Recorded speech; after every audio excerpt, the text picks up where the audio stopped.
So what's up sa ating lahat dyan mga guys. So for today's episode nga pala guys is pupunta kami ng bukid para maggamas. So ayan, at ako nga po muna yung inatasan ng aking pinsan para maghawak ng kanyang cellphone dahil ako po yung magbibideo sa kanila mamaya.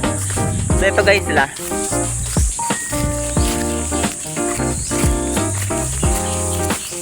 So dito nga pala guys, nagsimula na nga po kami naglakad. At medyo mataas nga po pala yung bundok namin lalakarin. Medyo masukal at talagang medyo makatibin yung mga dahon. Kasi ngayon guys is magagamas po kami ng mga kahoy dun sa bundok. And then kasi parang sideline na po namin yung ngayon dito. So kasama ko nga pala yung dalawa kong pinsan at yung aso na rin namin. So medyo magkala lang po yung video kasi medyo matakit po talaga yung daan at talagang nakakatakot din ikaw magkagaisa dyan kasi baka may ahas. Pero hindi pilit lang po namin kasi kailangan namin kumita ng pera kasi ngayong bakasyon nag-ipon na kami ng pera para po may pasukan meron na kami pera. So pinapatuloy lang namin medyo nakakatakot ang bandaan dyan kasi mataas at may kamali ka is talagang makukulog ka sa bagay. So dyan guys is binibigasan na namin pero ramdam ko na agad yung pagod dyan at nakakahingal kasi napakataas po talaga yan. So ngayon is abangan nyo po kung ano lang po ang aming gagawin doon. So ngayon guys is maakyat na nga tayo sa mataas na daan na ito papunta sa taas. At medyo nakakatakot yan kasi pag nagkamali ka dyan is diretso yung hulog pa talaga dyan. So makikita nyo talaga is mataas na po agad yan. Pero parang nasa baba pa lang po yan, di po po tayo sa mataas. At medyo madulas nga po pala yung mga dahon dyan kaya medyo dahan-dahan lang po ako naglalakad dyan. Kita nyo mahirap-hirap yung daan dyan at maraming bato. So dahan-dahan lang po namin yung paglalakad namin dito kasi yung gagawin po namin doon is mag-ipunin namin yung mga kahoy na pinutol and then talagyan namin ng apoy para mas maging malinis. And then yung pagkatapos na maubos ng apoy yun gagawing kahoy naman. Maraming bato nga yun dyan guys. So buti pa yung aso is chill lang. Okay dyan. So pinapatuloy naman dyan. Kumaya nyo, napakataas na ganyan. Tapos buhay na yung nagawa namin yan para lang magkaroon ng pera. Medyo masukal.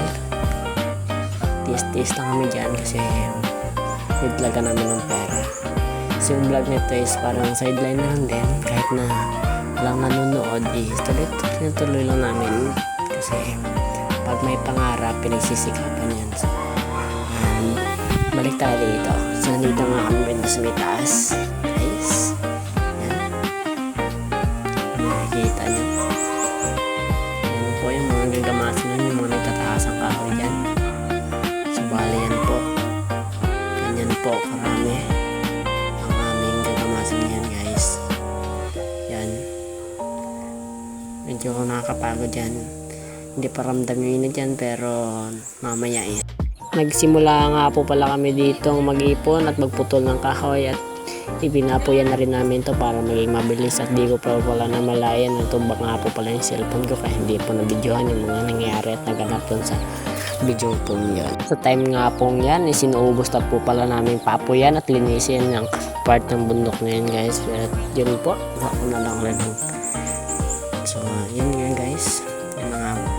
At yun nga pala yung pagkain namin buko yung sabaw lang para mapawal ang gutom namin. Yun na po yung kinakain namin dyan kasi wala kaming budget pabili na mas masarap na pagkain dyan.